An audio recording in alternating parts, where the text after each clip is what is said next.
Well, welcome back to Mad Dog and Merrill's Midwest Grilling Podcast. Merrill, you and I were chatting on the way over here about 2020. We were talking about the pandemic. We were talking about the sports show because we just left the sports show in Milwaukee. I mean, it was terrible. We left the sports show. I'll never forget. I got home on a Sunday night. Yep. And we got a phone call from a friend of ours that does the same type of thing that we do, food demonstrations and things. They wanted to know, well, how's your bookings doing? I go, well, good. We haven't lost any. Yeah. He goes, well, I've lost all mine. Yeah. And as soon as I hung up, the phone rang. Yeah. And it rang, and this was on a Sunday night. South Bend, Indiana, a few other ones canceled all our home show, sports shows, and we just got back from the sports show in Milwaukee. Right. The Nary Home Improvement Show, of course, canceled. Exactly. And all heck broke loose. And I didn't feel so well for about a week and a half, but we didn't have tests back then. We didn't understand the value of what COVID was. Right. And how it existed and how to get tested at the time. You couldn't do it. I don't want to say damper. I mean, it's just amazing how it just sort of paralyzed everything. I mean, we weren't ready for it. No. And then Lori took off work, and I had off work. So I think what we did instead of, because we canceled our trip to Florida. We were supposed to go to Cocoa Beach, Florida, and do a nice taping of the television show with Fast Freddy and everything. Yep. And supposed to tape a couple of shows down there. We canceled the show because there's no flights. Everything was being canceled, but Lori and I went to Wisconsin Dells. We called up a hotel and they were open, and the restaurant portion wasn't, but there's plenty of restaurants around there to go eat. So Lori and I went to Wisconsin Dells, and it was a time period when everything was being hoarded. Okay. So it was when there was no hand sanitizers, no hand soap, there was no toilet paper. That's when all the chicken was flying off the shelves. There was nothing at the meat cases. Everybody was hoarding everything. It was terrible. Yeah, and so we got to Wisconsin Dells, and we were walking around, and there was no tourists except for us and a few others. So we went to a Walgreens downtown Wisconsin Dells, and we looked, and we couldn't believe there was toilet paper and hand sanitizer. And so we didn't hoard, but we bought back a few 12-packs of toilet paper for our daughter and for us. About 4. You took advantage of the situation. The tourism was definitely down in the Dells. It was sitting there staring at us at the shelves. Right. And hand sanitizers and some other things. So it was kind of neat. But, we all made it through. Yeah, we didn't all make it through the COVID, but we made it through feeding ourselves. Right. But we have an interview coming up in just a second with Patty Habeck from Feeding America. She's the president and CEO of Feeding America, Eastern Wisconsin. And we have one of the first questions I want to ask her, Merrill, is how they survived the pandemic. Well, when you look at that, and look at the increase of people that did need food and did need help. That was the whole thing that was really scary. There was a second or two I thought I would. Yeah, yeah. Let alone people who couldn't afford it prior to. Right. It was just terrible. Yeah. We couldn't do any television or anything. We were able to do our television show. Plus, we did separate podcasts, or we did single shows at our house. Oh, yeah. Did that, too. And we did Facebook Live. We helped out with some Facebook Live there. And But we got through it. And the big thing is every conversation is, how did we do it? Yeah. I don't know how we did it, but we did it. We're here. Yep, we're here. And we're going to interview an old friend of ours. She was involved with some other things along the way that we just realized that we knew who she was. Right. And so we have Patty Habeck, who is president and CEO of Feeding America Eastern Wisconsin, which is the division, for you folks out there, the division in central Wisconsin, I'll call it. It's Milwaukee, and they have a campus in Milwaukee, and they have a campus here in the Fox Cities area. So she'll be coming on the line just a little bit. We'll find out how they made it through the pandemic and learn about the history of what I knew it as Second Harvest turned into Feeding America. So maybe you folks now can catch up on all that. We'll be right back. Louisiana Grills presents Mad Dog and Merrill's Midwest Grillin' Podcast. Brought to you by Louisiana Grills and Smokers, Pit Boss Grills, America's Pork Producers, Healthy Homegrown Wisconsin Potatoes, Sundrop Soda, Awesome Shrimp and Seafood, Shooting Star Casino, and by Cherry Delight. For those who want the best, look no further than the Founders Series by Louisiana Grills. Distinguished grilling machines designed to raise the standard of your backyard culinary experience. The Founders Series beautifully combines the legacy of pellet grilling with the technology of today. If you want the best food, then you need the best grill. The Founder Series delivers robust versatility that enhances the sophistication of grilling with products worthy of the modern outdoor chef. Welcome to summer. You're staying active, so turn to pork to fuel the fun. It brings the balanced nutrition you need with a burst of flavor you love. So bike on, hike on, golf on, grill on. Pork's got your summer covered. 100% fresh, 100% real pork. Cherry Delight dried cherries provide a healthy snack and taste delicious. These tasty fruit snacks provide essential nutrients and vitamins. From chocolate-covered Cherry Delights to tart cherry juice, these snacks are full of nutrition. Order online at countryovens.com.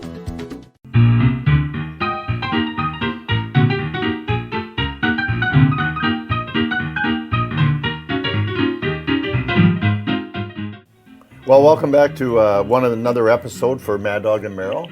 Having a great time here today. Yes, we are. We just got through talking about the pandemic and how you and I survived and how we survived as grillologists. Well, you wonder, when I think about it, it's like, how did we survive? I know. When I really think about how long of a period that was and other people, how they survived, but we did. We got through it. And you just had yourself and your wife and my partner, Lori, and I, and I can only imagine. So we have on the line with us from Feeding America, Eastern Wisconsin, our good friend and past friend and good friend, President and CEO of Feeding America, Eastern Wisconsin, Patty Habeck. Patty, thanks for joining us today, dear. Thank you for having me. And we have a history together that we won't get into, but we know your parents and we know you, and we've chatted before on the radio together years ago when Merrill and I were on WHBY radio. You were part of the Fox Cities in Appleton here. Absolutely. Yeah. And we're talking about the pandemic then, and how did Feeding America, how did you get along? I mean, is it still a struggle? Is there still more needs that occurred because of it? Yeah. Well, it was really interesting. We had our eyes, back in March of 2020, we kind of had our eyes on the supply chain anyway, because ironically, right before the pandemic hit, there was some words going around that there might be some disruption in the supply chain due to some health issues of pigs on the other side of the world. And oh, yeah. So we were kind of keeping, there was a swine flu going around that might have allowed for culling the pigs in China and other places. So we were kind of stocking up anyway, thinking that the prices of certain things were going to go up. And then the pandemic actually came about, and so fortunately for us, we had high levels of inventory, higher than we would normally carry, just by chance. And that actually helped us address the needs in those early weeks, because what happened is as soon as the pandemic really became known, as soon as things started shutting down, the supply chain was decimated. And you remember, people were going to the grocery store and they were hoarding. Toilet paper and food and hand sanitizers and soap. And all of it. Yeah. And so we suddenly, where we often relied on donations of excess product, there was no excess product in the system. No. So we had to turn very, very quickly to purchasing. And that's something that, we had to turn to our community and really look at our community for help with raising funds so that we could purchase the products. We were competing with the for-profit side and retailers to get access to the product. Even if we could purchase it, it was taking, instead of 2 weeks to get in, it would take us 8 weeks. So we had to order way in advance. Yeah. So the pandemic was a challenge, certainly in the beginning. And, the other thing that we saw was the need went up exponentially. Yes. We saw an immediate, about 200% increase in demand on products and the number of people going into the system. So how do you handle something like that? I mean, I realize that all of a sudden you got this big surge. You had some, for backings, but how do you handle that? Well, there is no playbook on that.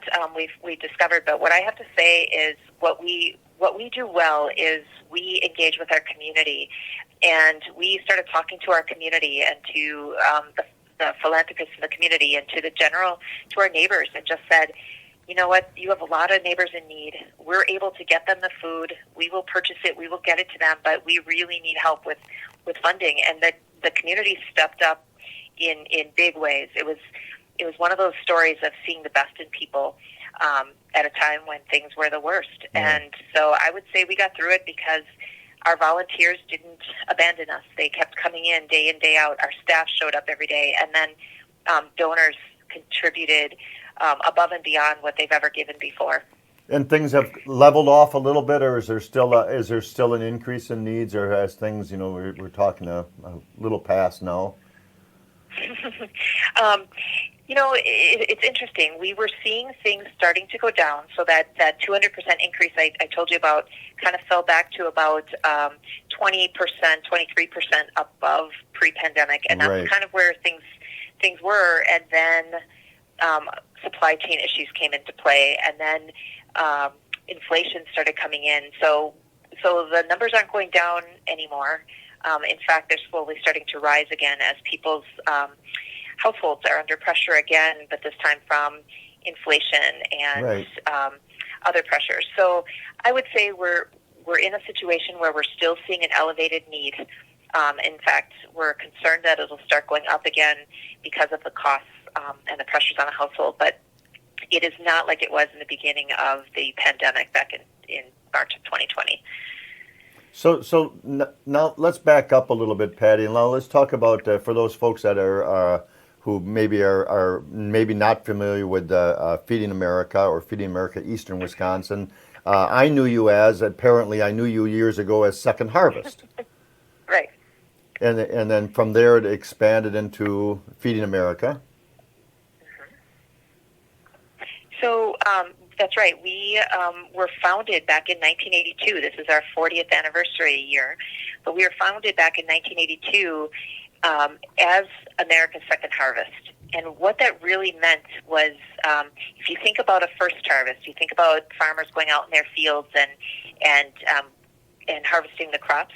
What Second Harvest actually represented was people coming in and gathering whatever is remaining and gathering that up, making sure it's just as good and healthy of a product as the first harvest, and preparing that for distribution. So that's where the name came from. Sure. But over the years, things have changed. We don't rely on gleaning, that is called, when you actually go out in the fields and do the second harvest. What we rely on is as a food bank, and we've since changed our name to Feeding America. It's just a name change.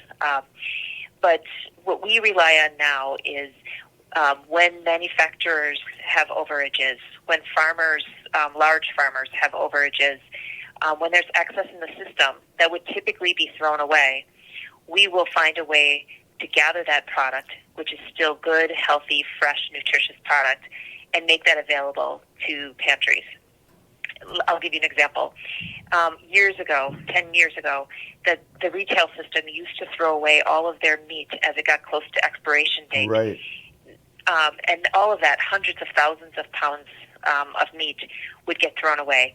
Well, what we did is we went in and we talked to the retailers and said, if you flash freeze, if you deep freeze that meat a couple days before it hits its sell-by date, then we would come and pick it up as a frozen product, distribute it as a frozen product, maintain the cold chain, and all of that could be recaptured and put out into the system. And we've been doing that for 10 years, and it is one of the largest distributions that we do of good, healthy proteins. It's amazing. So in the United States, Feeding America has several campuses. How many campuses, I'm going to say because you're president and CEO, how many campuses are you in charge of? So across the nation, there are 200 Feeding America food banks. They all go by different names, and everyone is independent.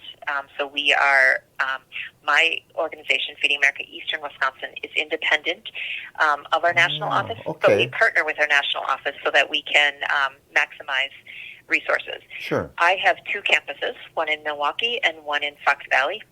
We're the largest hunger relief organization in the state of Wisconsin, and we serve about 500,000 people through about 400 food pantries, meal programs, and emergency shelters.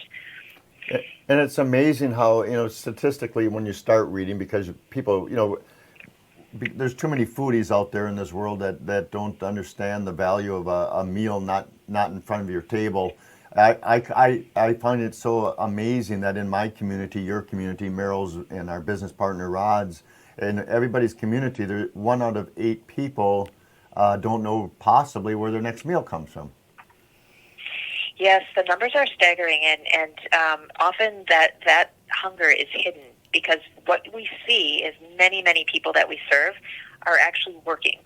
They are working 1 or maybe 2 jobs, and with costs, particularly healthcare or transportation, Utilities, all of that. Yep. The costs are so high they just can't quite close the gap in their household to purchase food. So very often we are just stepping in there and helping. Not 100%. We're not providing 100% to any person, but we're just helping close that gap so that everybody has enough food on their table to be healthy. What is the procedure that a client has to go through to get food from Feeding America? So generally, we work through that food pantry system. So what we do is if a person is in need, they may contact us, and we help them find their nearest pantry who they could access food from right in their community so they don't have to travel too far. There are times that we do direct service to individuals, but that very often is going out to communities that might not have a pantry or who need a larger distribution. But for the most part, we just help people connect to their pantry system, and then we support the pantries. When we do that, then we know that every person, no matter what neighborhood or community they're in, is connected to something that is close to them, a pantry that is very close to them. So it takes that pressure off of transportation. Yeah, and what we found amazing with the campuses we visited, both Milwaukee now because of the television taping and because of the Appleton one that we did the public service announcement at the PSA at, that food gets rotated. I mean, there were stockpiles and stock. We were in front of I'm going to guesstimate 6,000 pounds of Wisconsin potatoes that were just donated that day. And by the time we left, apparently those potatoes are someplace else. I find that amazing. Yes. So the scope of what we do is quite extraordinary. We distribute more than 53 million pounds annually. So if you think about that, we're really looking at, we distribute more than 150,000 or around 150,000 pounds of food every single day. That would be every day. We try to give our staff off on Sundays, but 150,000 plus pounds of food going out.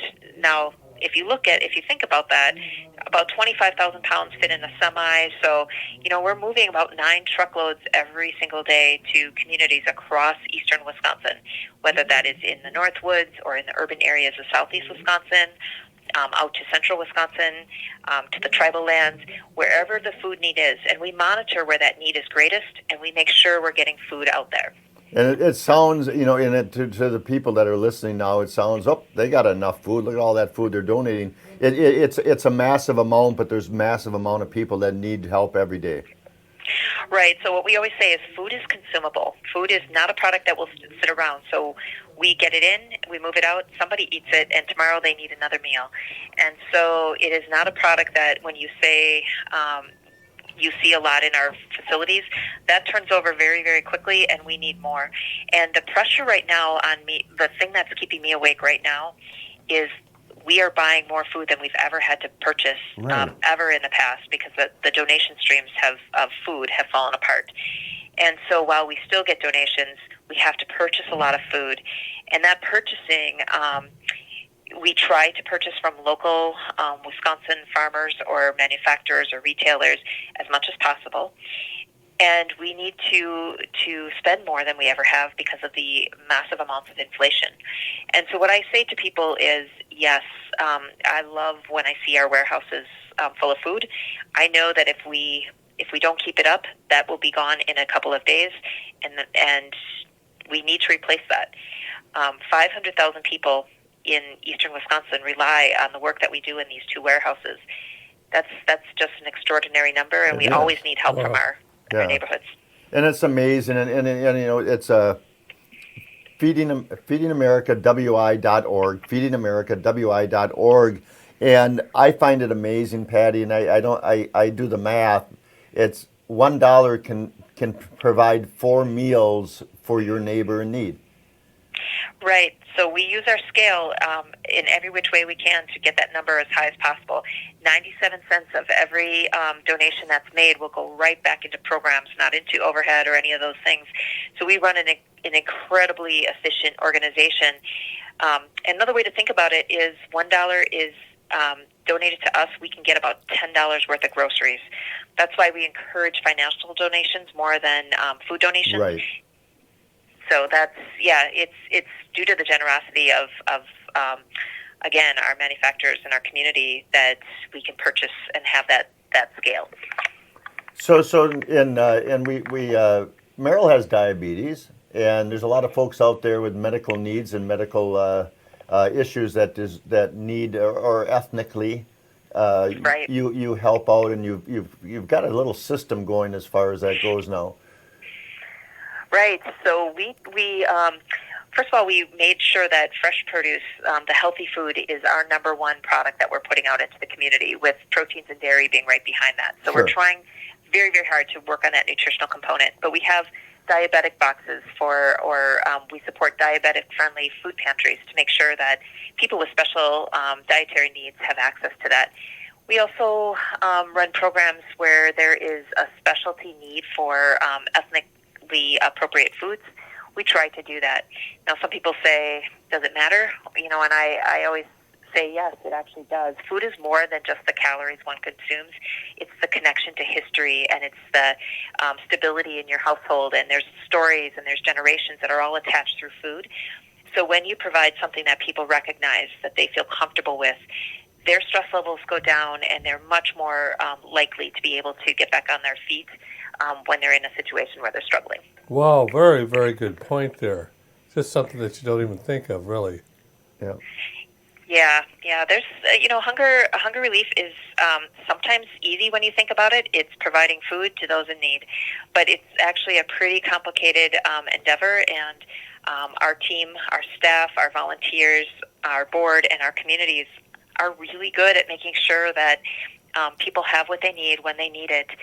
And we're all just very committed to making sure everyone has the food that they need, especially those little ones who are learning, or those seniors that are struggling. We want to make sure they all have that healthy food. So so corporations in general can help out, because corporations are large, and that's who you called upon during the pandemic and in everyday life. They do fundraisers, they do food bin drives. Corporations do, right? Right. So I would say our Wisconsin corporations have a huge sense of corporate responsibility or connection to their community. And whether it's our nonprofit or the food pantries, the corporations really do step out in wonderful ways to make sure that there's support. So between what the corporations provide, with the individual donor, and I always say that $5 gift I get from somebody who that's a huge contribution out of their household is as meaningful as a contribution that I get that might be much more from a corporation. Right. It takes all of us to gather around it to say, hunger is not okay, and we're all going to make sure that people have enough. Exactly. And then civil organizations, and I'm going to name Rotarians, Lions, whoever they may be, they're the ones that, as a rule, would come in. And I find it amazing that you have two shifts, at least in the Appleton, there's two shifts of volunteers, 20 in each shift as a rule each day, times 5 days. That's 200 volunteers a week. And so those civic organizations can step up and say, hey, we'll get a group together and help volunteer X amount of times a month. Absolutely. Our volunteers are as important to us as our financial or our food donors. If we didn't have our volunteers, we couldn't move the food out the door. And you're right on those numbers. During the pandemic, we had to limit our shifts to 20, but as the pandemic starts to subside, we're able to carry over 100 in each of those shifts. Oh, good. Good. So absolutely, if you are part of a civic organization, if you're an individual, a family unit, or part of a company, go to our website and look at our volunteer opportunities, and please do sign up. I'm a Rotarian as well, and I absolutely enjoy working with our civic groups. They are so committed and so passionate about helping communities. So we welcome volunteers, and that work is as important to us as the financial and the food donors. as I read and as I look and as I see different, we're good friends with Native American Tourism Wisconsin, NATOW, and they have a lot of, they do aquaponics. They have aquaponics in school, and it's just amazing how much of that food goes back to the community, the lettuce and stuff to feed fresh every week. And I was reading a little article here in the Appleton area that there's a place that used to be a golf course, and now it's called, what's it called? Riverview? Riverview Gardens. Yes. Riverview Gardens, and what an amazing little thing that they do. So Riverview Gardens is very unique and very special in what it is that they do. They use workforce development programs to help them learn skills. They invite these workforce programs in, and then they teach them how to garden and how to farm and how to prepare food and how to work in our hospitality areas. And so we partner with Riverview Gardens for to grow greens, and we get a lot of leafy greens, a lot of specialty herbs that we bring in and then move out to the community very quickly. So it's an amazing partnership between a hydroponics entity that's helping people get back on their feet through workforce, and then we're helping people get back on their feet by providing that food. So it's an end-to-end relationship, and we enjoy partnering with them. Yeah. Is it those folks too? I was reading also something about somebody, it should be Merrill and I, but we're getting kind of like, we're just helping out with our public service here. But aren't there groups, is it that same group that's grilling meals and freezing them and then supplying the community? Sure, they have, Riverview has a program that helps train. They take youth that maybe need some direction, and they help those youth learn cooking skills. And then they take what they cooked and they package up meals, and they make sure the meals get out as well. So, there's a lot of people working in this space of making sure that people have access to healthy and good food. And Riverview is just another partner and friend. There's other hydroponics that we work with. In Milwaukee, we work with a place called 100 Acres right in Central City, and we work with Fort Farms with their Flex Farms. And so there's a number of different ways that we're looking to really contain that hydroponics. And then we also do a lot of work with our local small farmers. We make sure we contract and purchase through our local small farmers, so we're supporting our local small farmers as well. So a lot of work done to make sure that produce is the number one thing that the food system is putting out, the hunger relief system is putting out. It's amazing. So Feeding America for the future, or do you have any other plans that you can let us know, and we can be the first ones to let it out of the let the frozen food out of the bag? Frozen food out of the bag. Well, there's a number of different initiatives that we're doing, many that are just kind of coming back up after, for example, just before the pandemic, we were working with some frozen food manufacturers in the state of Wisconsin. They have extra product that they were throwing away, and we wanted to capture that. They were freezing corn on the cob, and they were throwing away about 400,000 pounds annually of corn on the cob that was perfectly good. Yeah. So we were working with them. We have a clean room up in the Fox Valley where we can use volunteers to package up that product and get that in the system, so we don't, our landfills aren't full of product that could have been used before it went bad, could have been used, and then B, making sure that every piece of food that is grown in Wisconsin, if it's healthy and in code and all set, then we make sure that we can get it out to those in need. Sure. And couple last little things here.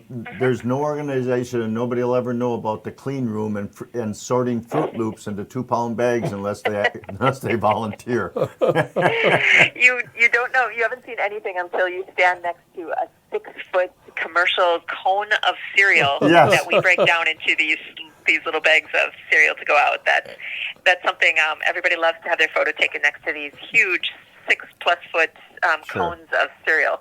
Yeah, exactly. So Patty, you and your significant other, your husband, you love to grill. Mm-hmm. We love to grill, yes. Yeah, and what's your grill of choice? Not name brand, but is it gas, charcoal, pellet, Komodo? Well, I'm sorry to say that we have gone with with gas grilling, we moved away from charcoal just because of time. At the Sure. end of the day, gas is the fastest way to get our food done. So that's one we use most often. Yeah. And your favorite meal to do on the grill, if you had your choice to watch him cook? Well, it would be chicken thighs for sure when they get all bubbly and caramely from the Mad Dog and Merrill barbecue sauce. Yeah. Sitting right on top of it. Absolutely. Yeah. Good for you. Well, I'm going to give the website out here of feedingamericawi.org, feedingamericawi.org. And I'll say one more time, I find it amazing. Is it the Better Business Bureau that gives the ratings or something? Yes. Yeah, and is it 97%? 97 cents of every donation. So 97%. You can also say of every donation absolutely goes right back into our program. Yeah, and that's phenomenal. It's amazing. We do appreciate everything that Feeding America does, and Feeding America Eastern Wisconsin does, and you, Patty, and Tony and Jessica and Louise. The whole team. Leslie, we met in Appleton campus. Leslie? Yes, Leslie. Our team, those are some of our leaders of our team and the ones that work very much with our external community. So your listeners, if they come in and volunteer, would likely meet Tony and Jessica and Leslie and others. There was so many personalities in that warehouse working, and they all seemed happy as hell. Yeah, we have a good crew. We have an amazing staff, and once they're here, they are here for the mission. We do employee evaluations. That's the number one thing we get all the time. If you work with us, it's all about mission for our team. Yeah, and you can tell by the smiles. There was one young lady there that was there was some new volunteers coming through, and she was showing the ropes of how to pull the string down to open up the freezer door, and man, she was so animated and having a great time that it made me want to almost apply for a job. We'll take you anytime. I bet. Well, Patty, thank you for spending time with us, and feedingamericawi.org. For you folks out there to please help out in any way you can, whether you're a corporation, a civic organization, or an individual, to donate money. Patty, thank you so much, and you say hi to your family and friends from us. Thank you. It was nice talking with you guys. Nice talking with you, dear. Bye now. And take care. Bye-bye. Ask your grocer for the sweet, thick, rich flavor of Mad Dog and Merrill's award-winning sauces, seasonings, accessories, and so much more. Or visit maddogandmerrill.com and go to the online store. Ask your grocer for Mad Dog and Merrill. Calling kids of all ages. Visit the world's largest Sundrop University Museum. Tour the old streets of Shawnee. Watch a movie on the history of Sundrop. Watch Sundrop being bottled. Belly up to the tasting room. Visit the gift shop. Drink local, be happy. TwigsBeverage.net. The deep waters of Argentina host a colony of all-natural, sushi-grade, royal red colossal shrimp, so tender and flavorful, there's only one word to describe it. Awesome! Fast Freddy here with my buddy Rebel from Awesome Shrimp. If you want that same awesome shrimp that Mad Dog and Merrill grill on the show, check out awesomeshrimp.com. Order online or find a market near you. Awesome Shrimp and Seafood. Hey, our name says it all. Did you know 1 out of 8 of your neighbors face hunger every day? We're Mad Dog and Merrill, ambassadors to Feeding America. Just $1 donated provides 4 meals to your neighbors in need. Go to feedingamerica.org.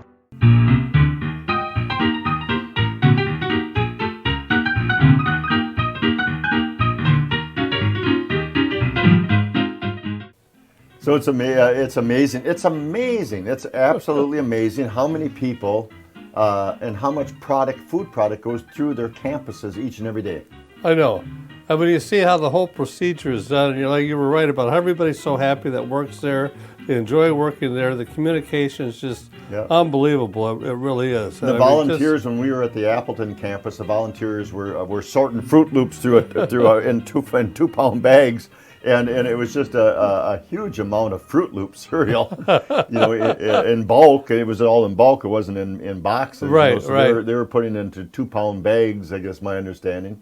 And how things were set up. I mean, even for the Fruit Loops, that was in a closed area. They call it the clean room. Glass all around it. Yeah. And it's just unbelievable. The place is just spick and span. It's just unbelievable. Well, it's amazing how many people and listening out there to this podcast. You're foodies in general. Everyone seems to want to jump aboard the word foodies, and it's nice to be able to afford steaks, and it's nice to be able to afford briskets, and it's good to afford bratwurst and good old fashioned fresh vegetables. But there's folks out there that can't. There's your neighbors out there. 1 in 8 of your neighbors is in need. Because they have to, they're still working probably, but they have to pay their utilities, they have to pay their children's bills, they have to pay medical bills, they have to pay for insurance and everything else, and so they have needs out there. So if you folks could help out, we would appreciate it as ambassadors to Feeding America this year that we are through our public service announcements, and this is one of them. And I wanted to bring it up to Patty, and I forgot because we almost had the same slogan this year as they did. Their slogan this year is 40 and forward, and only Mad Dog and Merrill's is 40 and backwards, because we've been in business 40 years as Mad Dog and Merrill, and thank God Feeding America is going forward after 40 years. They're honoring their past and inspiring their future. So and so are we, by the way. We're just in the roll of things with the television show. We do invite you to go to, once again, feedingamerica.wi.org or feedingamerica.org, depending on where you're living right now, if you're not in Wisconsin. But you're also invited to go to maddogandmerrill.com to learn more about us in general. Well, until next time, until the next episode. You got it, podcast, sir. Peace, love, and happy grilling, folks. Happy grilling, everybody.